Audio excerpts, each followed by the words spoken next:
আমরা সবাই অবগত আছি যে গত 2 তারিখ পশ্চিমবাংলার যে বিধানসভা নির্বাচনের ফলাফল ঘোষিত হওয়ার সাথে সাথে গোটা পশ্চিমবঙ্গ ব্যাপী যারা সরকারে এসছেন তারা নেত্রী বলেছেন যে ওনারা বিজয় উৎসব করবেন না, কিন্তু মানুষকে হত্যা করে, মানুষকে খুন করে, মানুষের বাড়িঘর লুট করে আপনারা বিভিন্ন ভিডিও আপনারাও দেখেছেন, আমরাও দেখেছি যেটা ওনারা করছেন।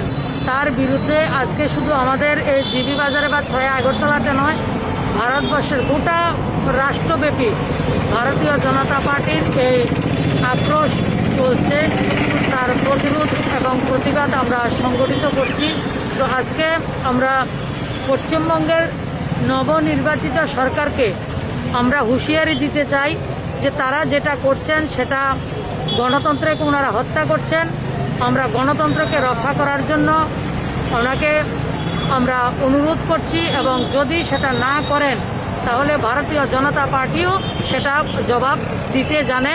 এবং আমরা ভারতীয় জনতা পার্টির লোকপ্রিয় যশস্বী প্রধানমন্ত্রী নরেন্দ্র মোদীজির যে সবকা সাথ সবকা বিকাশ এবং সবকা বিশ্বাস, সেটাকে নিয়ে আমরা পশ্চিমবাংলার মানুষের অধিকার এবং মানুষের গণতন্ত্রকে রক্ষা করার জন্য আমাদের কেন্দ্রীয় নেতৃত্বের নির্দেশ অনুসারে আমরা সেই আন্দোলনকে চালিয়ে যাব। এবং একজন ভারতীয় জনতা পার্টির এবং ভারতবর্ষের একজন সাধারণ নাগরিক হিসাবে আমি নিজে ব্যক্তিগতভাবে প্রতিমৌখিক শপথ নিচ্ছি যে পশ্চিমবাংলা যেটা চলছে সেটা চলতে দেওয়া যায় না, এবং যতদিন পর্যন্ত পশ্চিমবাংলার জন্য আমাদের কিছু করতে হয় সেটা আমরা করব।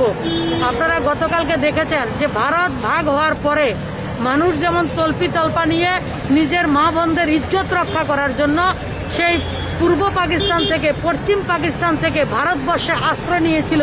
গতকালকে আমরা দেখেছি পশ্চিমবাংলার মা বোনরা এবং আমাদের যারা ভাইয়েরা রয়েছেন, আমাদের অভিভাবকরা, কাকা জ্যাঠা সবাই তাদের মেয়েদের, বোনদের, স্ত্রীদের ইজ্জত রক্ষা করার জন্য সেই 1947 এবং 71 যুদ্ধের পরে যেটা ভারতবর্ষের মানুষ লক্ষ্য করেছিল সেটা আমরা গতকালকে দেখেছি। পশ্চিমবঙ্গ থেকে মা বোনদেরকে নিয়ে সাধারণ নাগরিকরা আসামে আশ্রয় নিয়েছেন।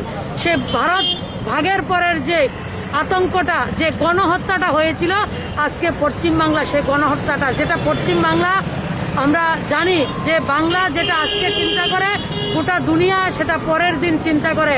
সেই সোনার বাংলা, রবীন্দ্রনাথ ঠাকুরের যে বাংলা, যে স্বামী বিবেকানন্দের যে বাংলা, শরৎচন্দ্রের যে বাংলা, আজকে বিদ্যাসাগরের যে বাংলা, রাজা রামমোহন রায়ের যে বাংলা, সেই যে সোনার বাংলা সেটাকে আজকে ক্ষত বিক্ষত হতে আমরা দেখছি। মায়েদেরকে আমি গতকালকে কয়েকজন ক্যান্ডিডেটের সাথেও কথা বলেছি। 2 তারিখ থেকে সবার সঙ্গে যতটুকু আমার পরিচিতি রয়েছে আমি সবার সঙ্গে সম্পর্কে রয়েছি। সবাই বলছেন বাড়িঘর ছাড়া রয়েছে এবং মহিলাদেরকে তুলে তুলে তাদের সম্মান নষ্ট করা হচ্ছে। একজন মহিলা নেত্রী সেই মহিলাদেরকে অত্যাচারিত করছেন। তো সেটা বিনাশ ছাড়া আর কিছুই নয়। তাই আজকে আমরা আমাদের ভারতীয় জনতা পার্টির যে সভাপতি জেপি নাড্ডাজির আমরা নির্দেশ অনুসারে আমরা এই কার্যক্রম আমাদের গোটা রাজ্যে আমরা সংগঠিত করছি। আগামীকালকেও আমরা করব।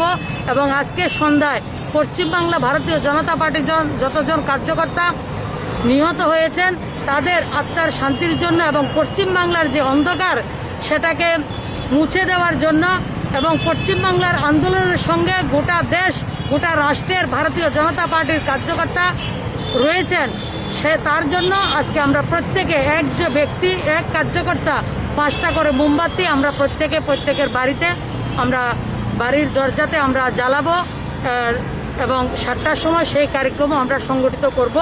সেটা শুধু রাজ্য নয়, গোটা দেশে সেই আন্দোলন সংগঠিত হচ্ছে। এবং এইবারের যে লড়াই সেটা পশ্চিমবাংলার মানুষের অধিকারের জন্য আর পারকা লড়াই আমরা লড়ব।